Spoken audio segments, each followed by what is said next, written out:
You're listening to the Lanterns Radio Network. We are the network dedicated to empowering the individual, illuminating the truth, defending American exceptionalism, and inspiring future generations. Stay connected and get involved at lanterns.buzz for great radio. Get commentary and news of the day. Lanterns.buzz.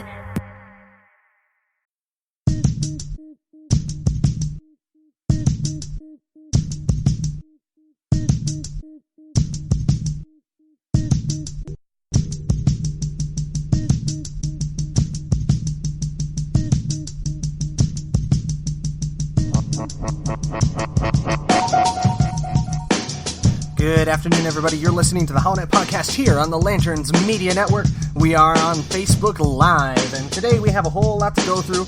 It is Sunday, May the 13th, in the year of our Lord 2018, and we're asking the tough question that has to be asked, even in the wake of the destruction of Venezuela and the collapse of the Maduro regime. Why are millennials so in love with socialism, when everything historically tells us that it is an inherently flawed system?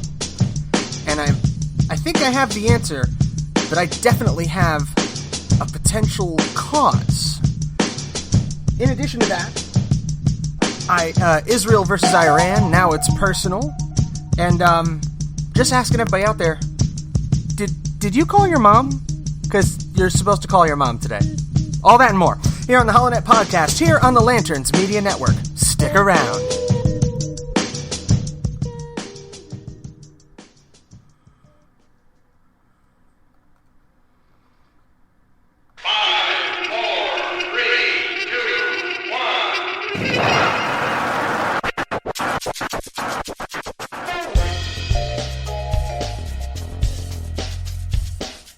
You're listening to the HoloNet Podcast on the Lanterns Media Network. The new conservative resistance begins right here, right now.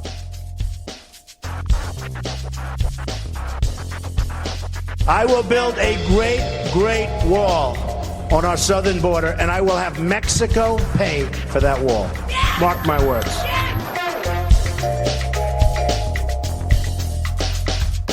The American people are frustrated because their elected officials don't listen.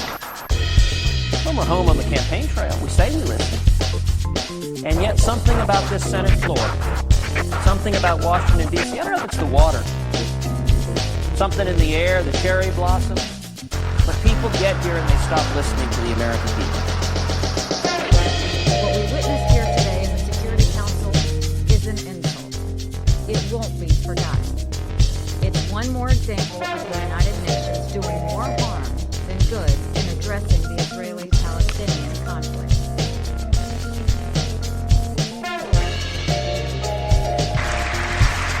My duty, and the sacred duty of every elected official in this chamber, is to defend Americans, to protect their safety, their families, their communities, and their right to the American dream.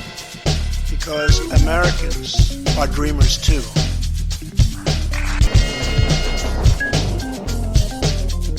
I want the people of America to be able to work less for the government and more for themselves. I want them to have the rewards of their own industry. This is the chief meaning of freedom.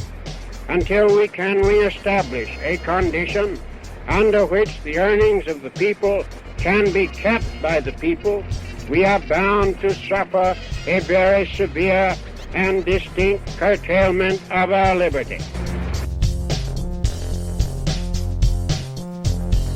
The chair recognizes the gentleman from Arizona.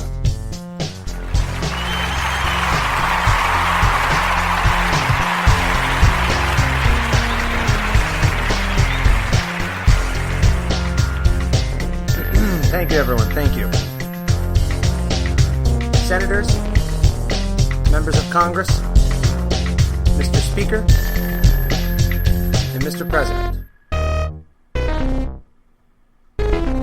You had one damn job. Seriously. Incoming transmission. Allied reinforcements have arrived from the west.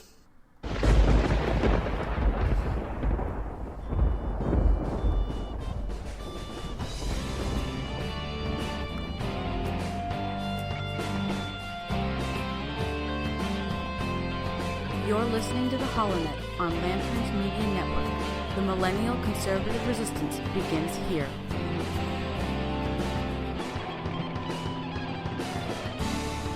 Yes, indeed, that's right. The new conservative resistance does indeed begin right here, right now, with you. You are listening to the HoloNet podcast on the Lanterns Media Network. Good Sunday afternoon. Happy Mother's Day to all the mothers out there. I know Mrs. Holloway is doing her best to kick up her heels. I usually record the show during nap time for the twins, so it's about the only opportunity she gets to do so. But happy Mother's Day to my mom, mother-in-law, my dear wife, all the other mothers that are out there, and especially some of the mothers that are real mothers, if you know what I mean. Now, we have so very, very much to get through and not a lot of time to do it, so we're just going to dive right in. The big question that I kind of racked my brain with before today's show is, why in the world do millennials seem to love socialism? I mean, Bernie Sanders, by all accounts, is the least cool candidate in recorded human history. I don't think you could come across as less smooth. But why was he such a force to be reckoned with? I mean, the Democratic Party, it's now coming out through the testimony of Donna Brazile and through the lawsuits that have been pressed against the DNC, that the Hillary campaign literally had to use the DNC as a clearinghouse for their funds, violating several major campaign finance laws in order to do it, sending money out to the state parties and having them funnel that money back in directly to Hillary for America. And mind you, this was before the Democratic primaries even kicked off. This was happening. The DNC was bought and owned by the Hillary campaign before she was even the nominee.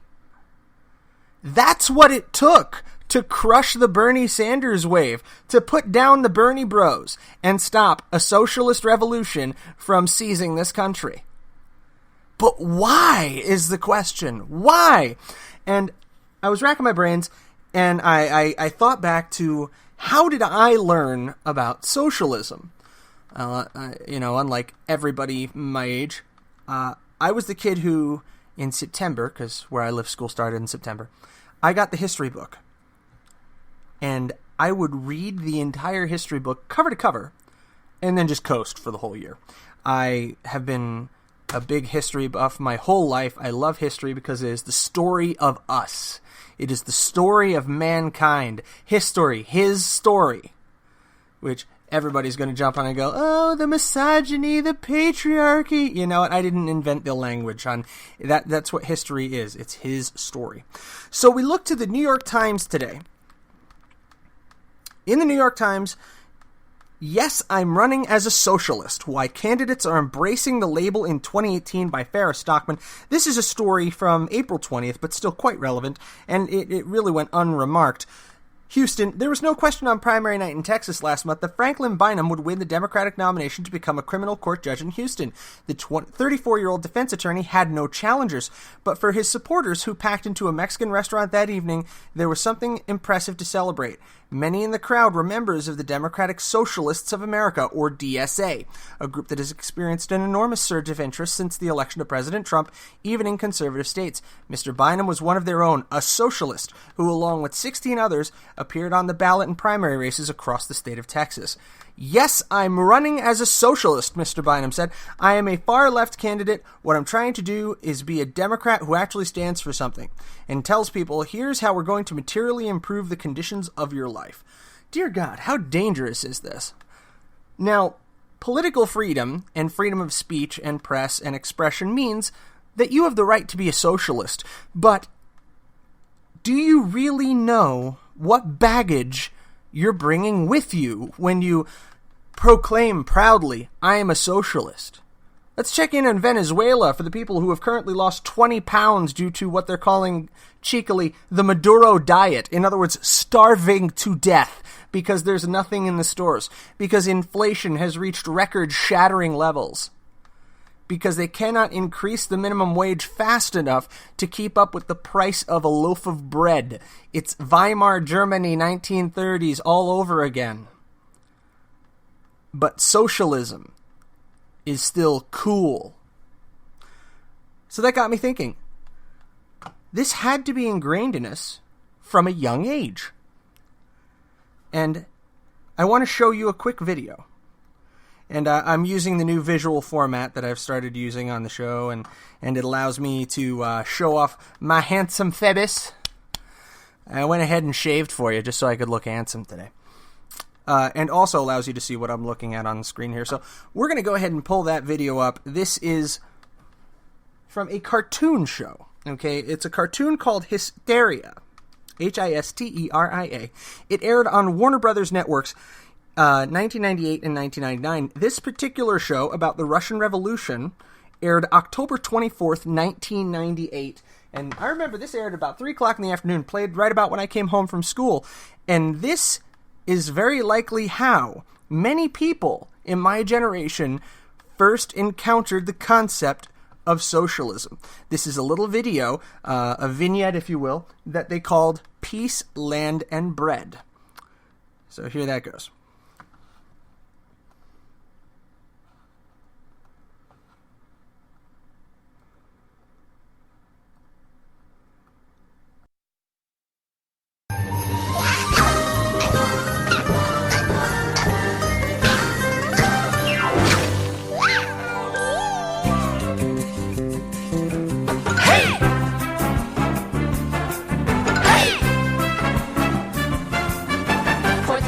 Years, mighty Russia was ruled by a guy called a Tsar. And everything was cool. But when the rich people started eating all of the food, we peasants got upset and we started to brood. All we want is peace, land, and bread. Everybody sing! Peace, land, and bread. A little louder now! I just want to interrupt. I don't know what's scarier, the song itself and how bloody catchy it is, or the, like, friendly, amiable cartoon version of Lenin. We gathered together, the people all said, peace, land, and bread. Hey, how would you like it if you had to wait in line an hour for a potato? Yeah, and it's another line for butter and sour cream. That's when Vladimir Lenin arrived on the scene. He said, exploiting the poor is really, really mean. With his buddy Trotsky, they started a plot scheme to overthrow the Tsar. Go ahead, Trotsky. My career is Shotsky. All we want is peace, land, and bread. Everybody out! Peace, land, and bread. A little louder now. You have to make a sandwich using rocks instead. Peace, land, and bread. Okay, Leon, what do you say we take over government, declare victory for working class, and begin 30-year communist regime? All right. Listen, you mind if I get my potato first? Lenin's group was called the Bolsheviks. The country's problems they vowed to fix. Told the workers and the peasants they'd lead the way to a Russia where there'd be food every day. In 1917, the revolution began. The Tsar gave in and threw up his hands as Lenin removed the crown from his head. He said, oh, this'll buy a lot of peace, land, and bread. Yeah, peace. Another particularly frightening observation. Do you like how they glossed over completely the fact that the Tsar was overthrown violently and that he and his family were slaughtered after being held hostage and prisoner in very cramped and nasty conditions for a good long time? They were gunned down in a hail of machine gun bullets that took several streams of fire to kill them, according to most sources, because they had jewelry and valuables sewn into the insides of their garments that actually gave them a small level of protection against the bullets. So this was not a fast death for the Tsarina and for the children of the Tsar. I mean, the Tsar might have gotten one in between the eyes, but the family was horrifically slaughtered. And it's glazed over so sweetly in this presentation. We go on. Land and bread. Oh, everybody! Peace, land and bread. Listen to the peoples now! We're sick of war. It makes everyone dead. Peace, land and bread. Vladimir Lenin, what made you decide to finally take over Russia? Well, I decided it was time to quit Stalin. Get it? Stalin! Peace, land and bread. Oppressed people sing. Peace, land and bread. Just the ladies. I just want to feed my children and put them to bed. Peace, land and bread. The Home ruler sing. Peace, land and bread. Everybody. Peace, land and bread. Cha-cha-cha.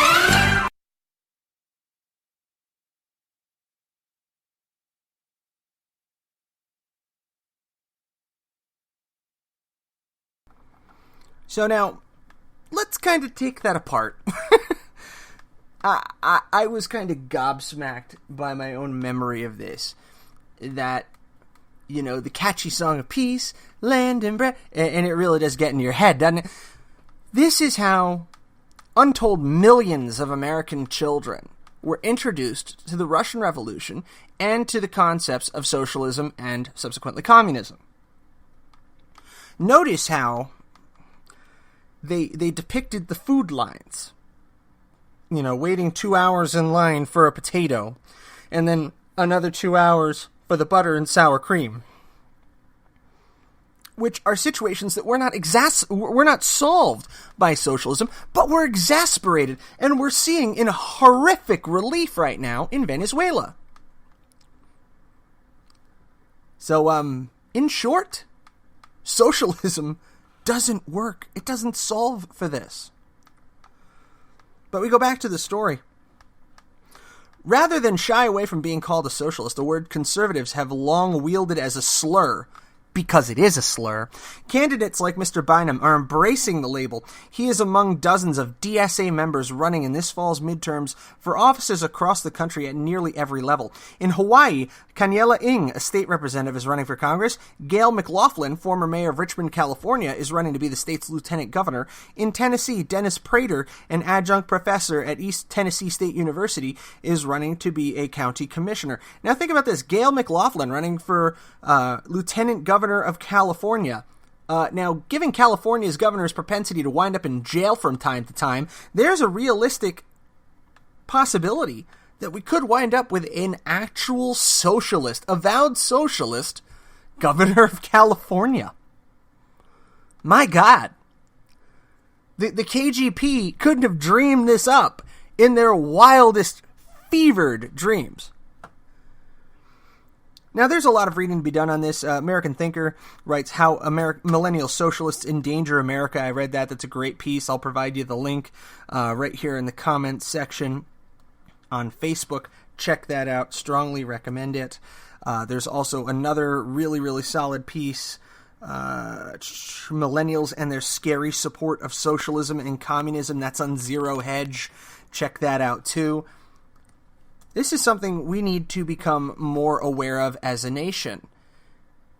That the millennial generation has bought this hook, line, and sinker. And where does it begin?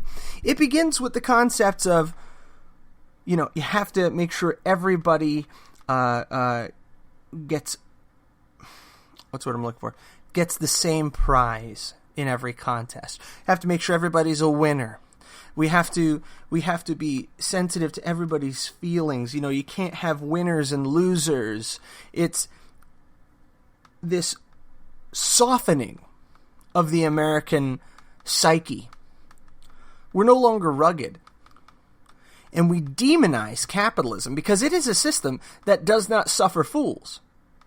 Capitalism, you have winners and you have losers. Socialism is different. Everyone loses. Everyone loses, except for the man or the woman on top. Speaking of the woman who tried to be on top of the socialist system, Hillary's in the news again. We'll go to a story in Breitbart on Hillary Clinton when we come back from this quick break. You're listening to the HoloNet podcast here on the Lanterns Media Network. Stick around.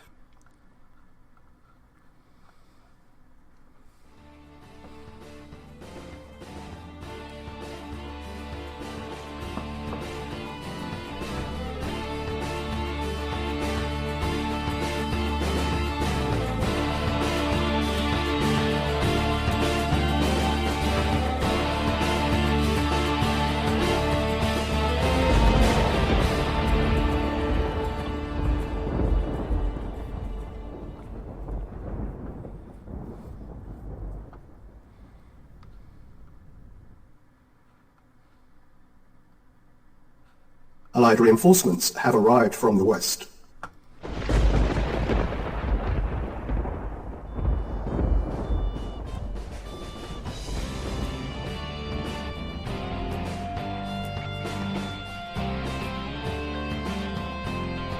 You're listening to the HoloNet on Lanterns Media Network. The Millennial Conservative Resistance begins here.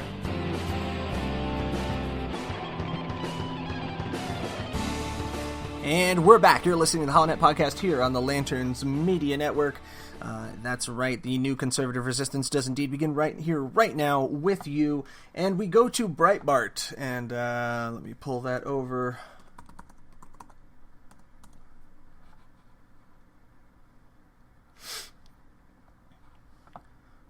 Apologies for the delay.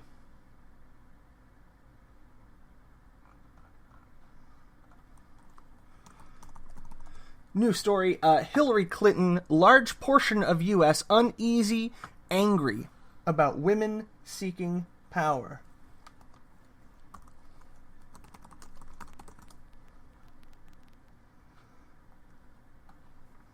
Oh, goodness. Okay, here, I'll have to get you guys the link in just a second. I don't have it to pull up here. But I've got it on my other screen, so we'll go with that. So this is by Pam Key.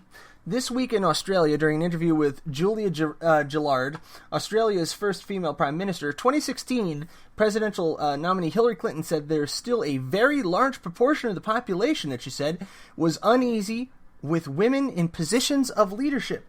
Okay, do you believe this crap? Hillary Clinton is basically saying that she lost because Americans are uncomfortable with women in positions of power. That's farcical. I mean, think about it. One of the most beloved prime ministers of the UK by the American people, Margaret Thatcher. How many Americans on a day-to-day basis are following the royal family with great attention and rapt attention because the American people, by and large, have a very positive view of Queen Elizabeth II? So, rest on that for a beat. When she was asked about lock her up chants, Clinton added, there's this fear, there's this anger, even rage about women seeking power, women exercising power, and people fall back on these attacks. Like, you're a witch, or you should go to prison, or whatever it is.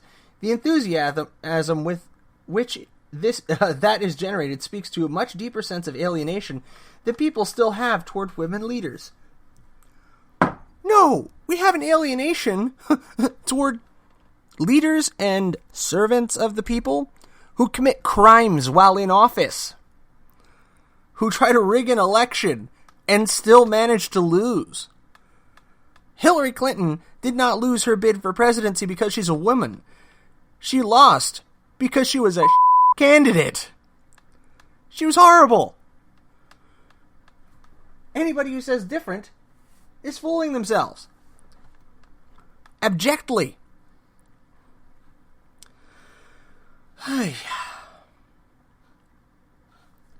Elsewhere in the news. Snap. Jews and Arabs are clashing on the Temple Mount on Jerusalem Day. Jewish visitors are singing songs while Arabs are calling out Allahu Akbar, leading police forces to remove Jewish visitors. Jerusalem police visitors broke rules of conduct at the site and created provocation. According to eyewitnesses, the Jews who entered the holding site were singing while Arabs called out Allahu Akbar. Police forces arrived on the scene and had to separate the warring sides and remove the Jews from the Temple Mount. Jerusalem police said several Jewish visitors broke the rules of conduct and created provocation, leading to their removal from the site. Nevertheless, visits to Temple Mount were allowed to continue today. This week is one of more sensitive and explosive weeks in Israel in general and in Jerusalem in particular. The Jerusalem District Police has bolstered its forces, bringing thousands of police and border police officers from other areas to the capitals, stating Sunday ahead of Jerusalem Day celebrations and the opening of the U.S. Embassy in the city and Nakba Day. Nakba, or the cataclysm, if you aren't familiar with that phrase, or the catastrophe is another translation, is the Palestinian phrase for the founding of Israel. Nakba, the catastrophe. Which gives you a little bit of an idea of what they think of the situation of the American embassy finally coming to Jerusalem. Now, reason I come to the Blaze after this is because I do want to make sure I touch on this story before we wrap things up today. And we'll do that when we come back from our quick break here. North Philadelphia election worker guilty of election fraud for intimidating non-democratic voters. And I will say, how many times do we need to hear this story over and over again? In Philadelphia. It's not like it's happening in different cities every single time. It's consistent in Chicago, in Philadelphia, places like Cleveland and Detroit, where the Democratic Party has held sway for over a century. We still see them cheating to win. We'll come back to that here on the HoloNet podcast on the Lanterns Media Network. Stick around.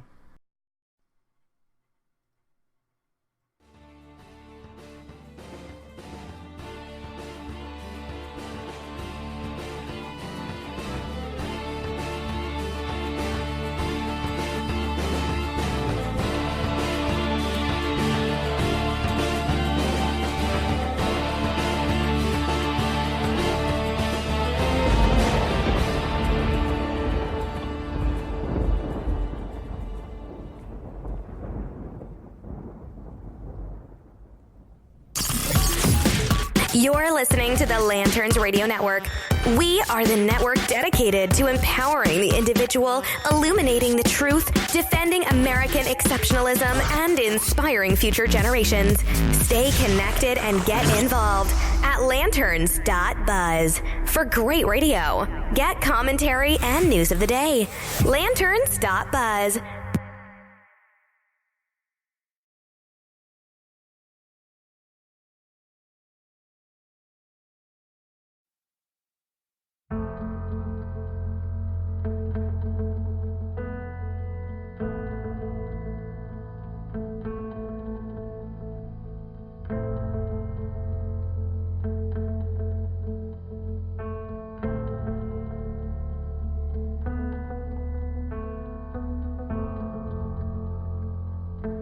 I see people coming together not for divisiveness of party or for dichotomy of thought, but for unity in principle. In the principles that founded our nation, that all men are created equal and are endowed by their Creator with certain inalienable rights, life, liberty, and the pursuit of happiness. Today, ladies and gentlemen, those principles are under the sternest attack that we have seen in many generations. It has become a crime in this nation nearly to express a difference in opinion from what is held by your party to be doctrine, from what is purported by the media to be truth.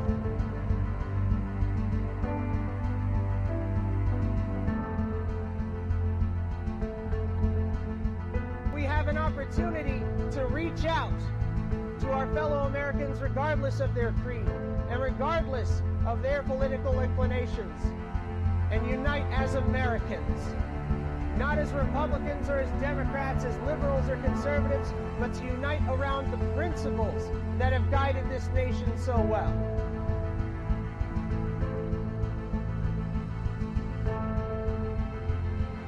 I've covered a lot of stories, but the story that remains untold is the story of America in the 21st century, when we choose to turn back the tide against progressive socialism, when we choose to embrace the Constitution, the Declaration of Independence, and the Bill of Rights, when we remember what it is to be Americans. And that principle will not die as long as there's one man, one woman, one child who looks defiantly into the night and says, I am free.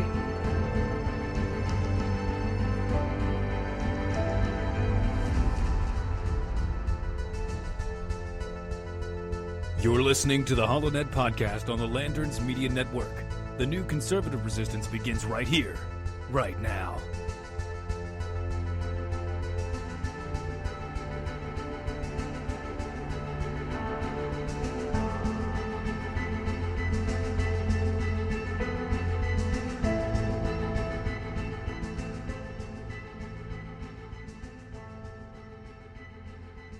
Incoming transmission. Allied reinforcements have arrived from the west.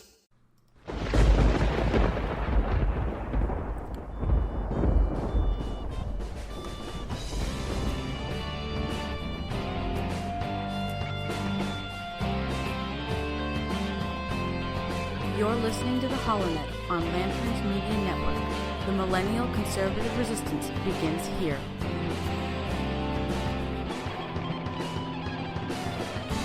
And we're back. You're listening to the HoloNet podcast here on the Lanterns Media Network. If you want to join the conversation, you can follow us on Facebook, facebook.com/HoloNet, tweet at the HoloNet, and you can, of course, see us on theholonet.com and theholonet.lanterns.buzz. You can find us on Spreaker, iTunes, TuneIn, iHeartRadio, and anywhere else where quality podcasts are located. Now, I keep saying, I'm not just going to beat the same horse for an hour, but this Hysteria show that I used to watch as a kid and I'm now kicking myself for, man, it's the slot machine that keeps hitting the jackpot. I'm going to show you this next video. This is a breakdown of Karl Marx from Hysteria, and it's about a minute and a half long, but bear with me and check this out. This is how my generation learned about Marxism, and we wonder why we're screwed in the head. Seriously. Here it is.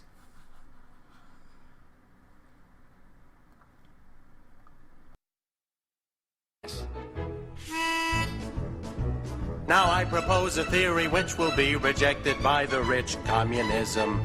They'll protest it. The middle class will no doubt just reject it. They'll protest it. I don't like what they have to say. They make you work for little pay. Capitalism. I contest it. No matter how often they profess it, I detest it. So workers of the world unite to gain equality. You must fight whatever it is. Just protest it. Capitalist exploitation will contest it. And protest it. Knowing Marx as I do, I'd advise you not to perplex him or to vex him. Oh no. Please don't trick him or kick him cross a town. 'Cause Karl Marx, he's real smart. He's no clown. Engels right, I'm quick to fight. I hope you catch my drift. Forget the rich, just hear my pitch. Fight for the working stiff. From each based on his abilities to each based on his needs. Let us sing this little riff about the working stiff. Do away with social classes, wave your handkerchief. If you want to follow Marxism, fight for the working stiff. We're for the working stiff. That's what I'm thinking. We're for the working stiff. That's what I'm saying. We're for the working stiff. You ain't just kidding. We're for the working stiff. Oh, are you listening? The working stiff. The working stiff. We're for the working stiff.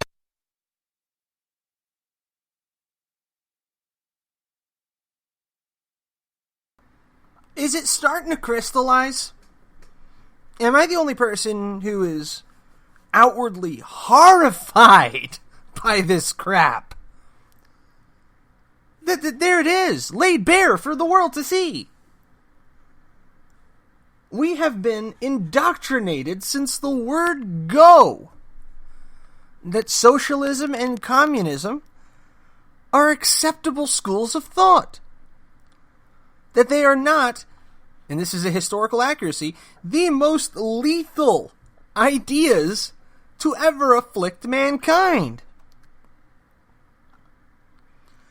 Excellent websites to check out here. Victimsofcommunism.org. Provide that in the notes as well, okay? 44% of millennials prefer socialism, but do they know what it means? This year's centennial anniversary of the Bolshevik Revolution has caused many to reflect on communism's place in our collective memory. Throw it up on the screen for you here.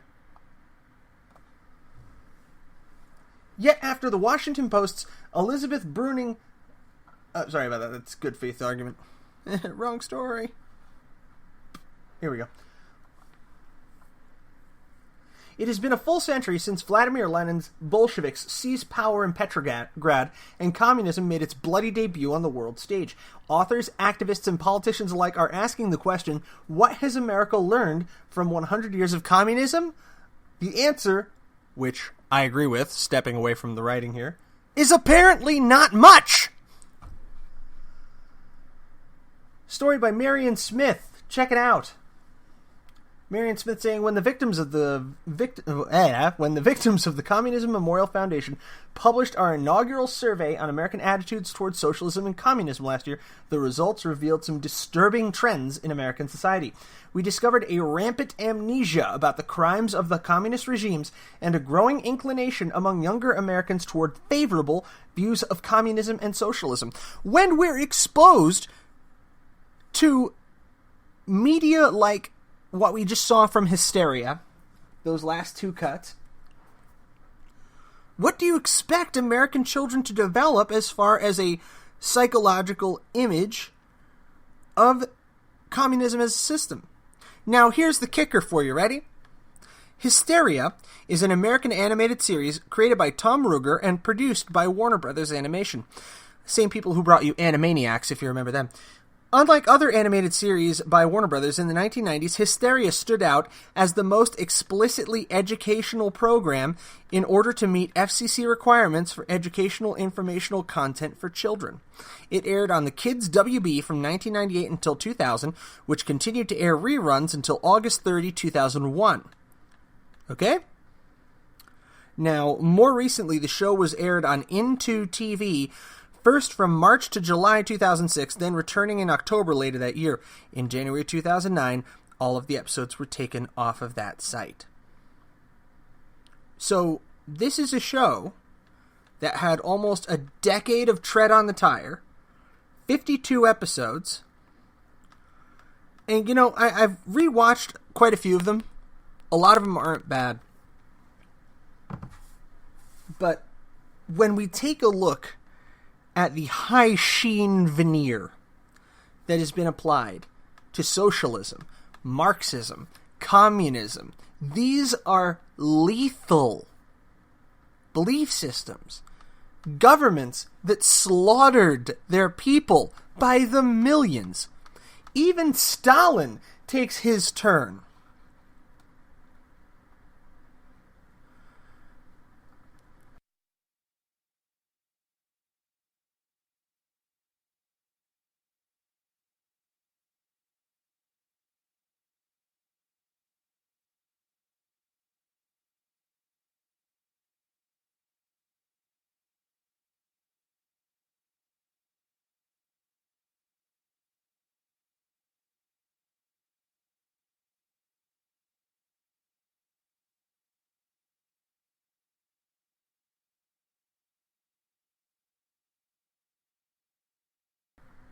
Sorry guys, little technical difficulties here.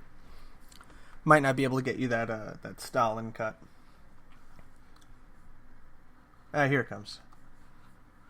44 in the Soviet Union, it's Joseph Stalin! Greetings. You know, life of brutal dictator isn't always sunshine and lollipopsky. Sometimes it's lonely job. But when I'm feeling cranky and a little blue, I sit around and consider the many things which make me happy.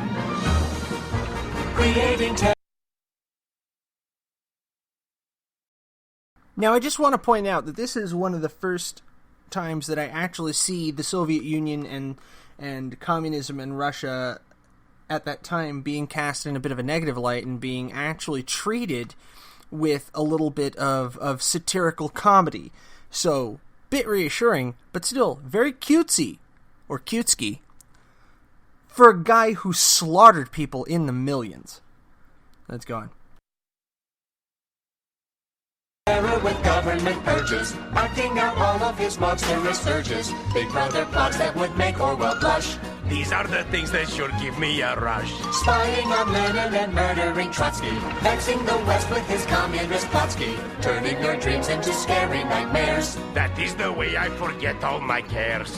When the Germans head for Moscow and the weather's vile, I simply look on as they all freeze to death, and that really makes me smile. feasting like island while serfs live on rations, conquering dozens of satellite nations, starting my own personality cult, doing away with those who like revolt, sending your critics to rot in Siberia. That's how you get populations to fear ya, building a wall down the streets of Berlin. This kind of thing makes me flash quite a grin. If the people call for freedom or democracy, I'll simply bump off everybody until there's nobody left but me.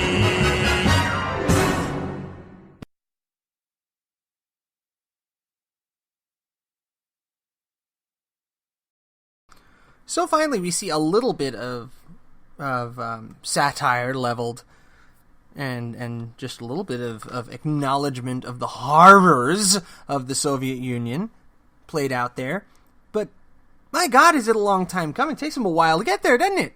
And even still, it's a very, very cutesy, very, very approachable analysis of Stalin that causes people to look on and go, oh, well, maybe it wasn't that bad. Maybe if Stalin had just been a better leader, or, you know, if they had done things differently. And it leads to something the Federalist describes as the good faith argument about socialism. And David Harsanyi actually penned a story back in March 13th. It said, a good faith argument about socialism doesn't start by dismissing its history.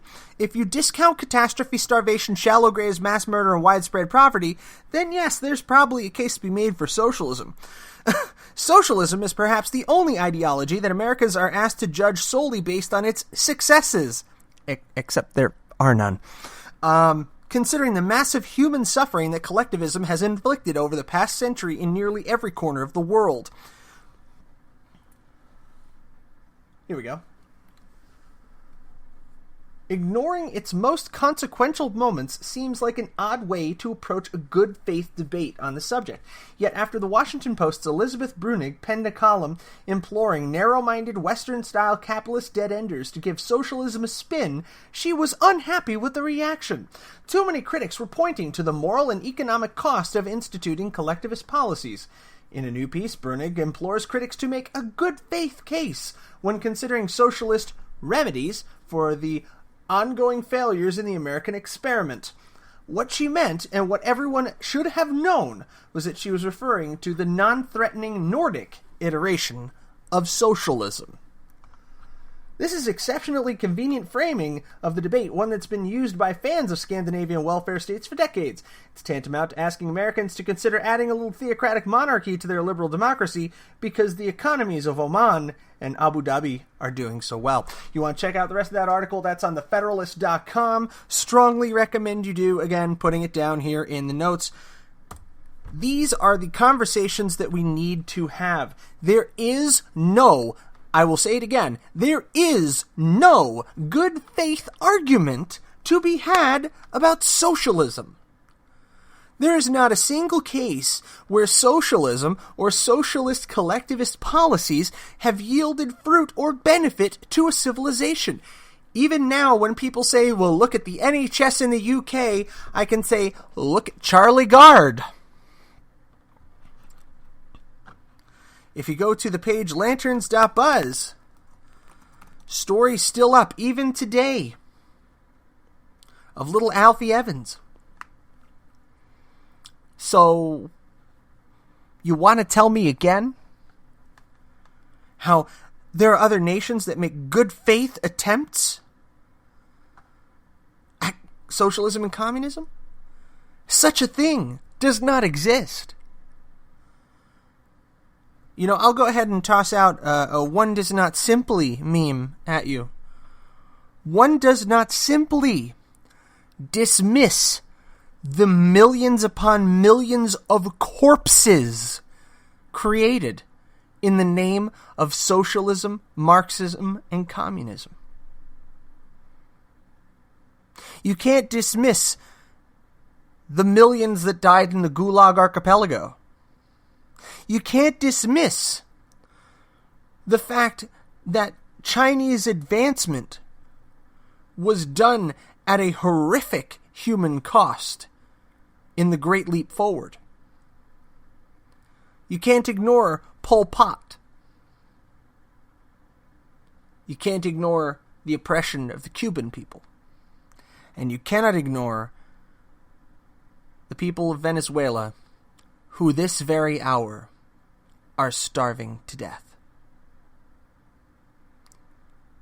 So I urge my fellow millennials, break free. Wake up. Because this high-gloss, cartoon version of socialism and communism that we have been shilled since we were children is nothing more than any other cartoon. A fantasy. A fiction. A way to make history, our story, a little less ugly. The problem is, if you don't acknowledge the ugliness of history, you can't learn from it, and you are thus doomed to repeat it. So why do millennials seem to love socialism so much? Because socialism means that you don't have to take individual responsibility anymore. Salon wrote in March 2018, "Some millennials aren't saving for their retirement because they don't think capitalism will exist by then. Given poor economic prospects, many millennials can't save anyway, but hope for the future is social change." CNN reported last week, 66% of millennials aged 21 to 32 have nothing in savings for retirement. And while their writer chalks this up to inequality, to student loans, to stagnant wages and high unemployment, there may be a deeper cause. Many millennials honestly don't see a future for our economic system. Speak for yourselves.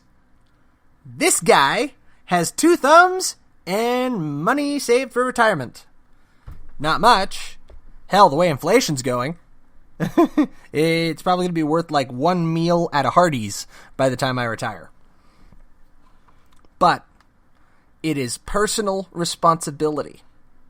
It is my personal responsibility to ensure that my wife and I are prepared for our retirement, that my children are well prepared for their adulthood, that we've squirreled away money for school for them, that they're well taken care of. This is no one's responsibility but mine. But this is... well, mine and my wife's. But this is what millennials want. We don't want to be held responsible for our own future. It's so much easier for it to be a problem of the collective, of the whole, of the government. I don't need to worry about saving money. Psh, I could spend $1,000 on that new iPhone. Why? Because the government's gonna have my back. I don't have to save. Think of it. That's what it boils down to at the end of the day. It boils down to just this childishness. This Peter Pan syndrome. I don't want to grow up. I want to be covered under my parents' health care into my 30s. I want to be able to go to college and screw around and get drunk and party and not have to worry about having a job, have everything paid for me, and then just default on the loan and have the government pay it off for me. Free college for all, man.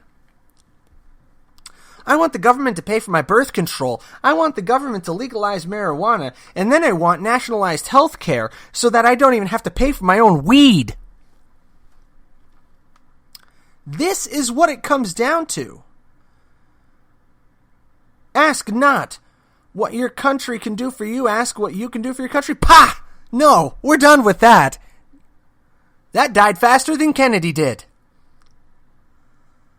And it was replaced by Big Daddy Johnson with the Great Society, culminating in the millennial generation. The millennial generation is Johnson's masterpiece, his vision made manifest. It's a government that says, I will provide for you, and a people that say, ask not what I can do for anybody, ask what the government and the collective will do for me.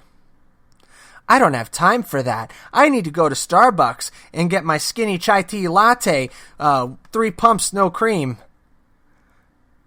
Pull out my EBT card for it. Pull out my government-sponsored iPhone. And go pick up my medicinal marijuana from the dispensary at no charge. And swing by Planned Parenthood to get the birth control pills after that. That is why millennials are so in love with socialism, because it feeds into absolutely everything we have been engineered to want and believe since the 1960s. This started with our grandparents' time. Okay?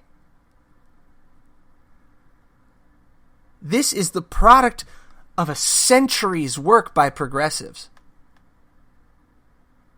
It's like you watch the Star Wars prequels, and you realize that the Emperor was angling to become Emperor for like 30 years before Darth Vader ever stepped in, and before Obi-Wan ever stepped in. It was a long time coming. It felt inevitable. And that's the way this kind of feels, doesn't it? Doesn't it feel inevitable? Because it's what we were taught was coming our whole lives. Where it will be a land of plenty of milk and honey, where the government will see to all of your wants, needs, and desires. It's an empty promise. We've started to identify the why. Now we need to reverse it.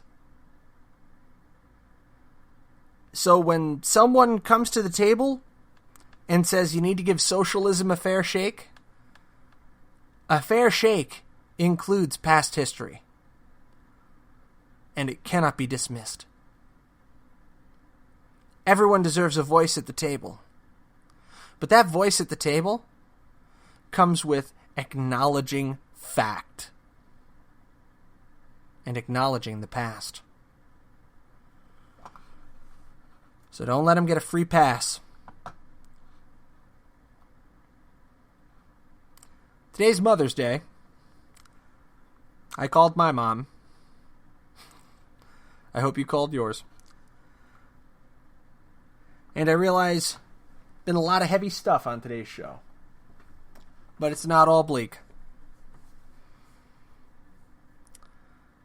Even in the darkness, we just have to remember, as Dumbledore said, to turn on the light. I'm Matt Holloway. You've been listening to the HoloNet podcast here on the Lanterns Media Network. God bless you. God bless the United States of America. Have a good night, everybody.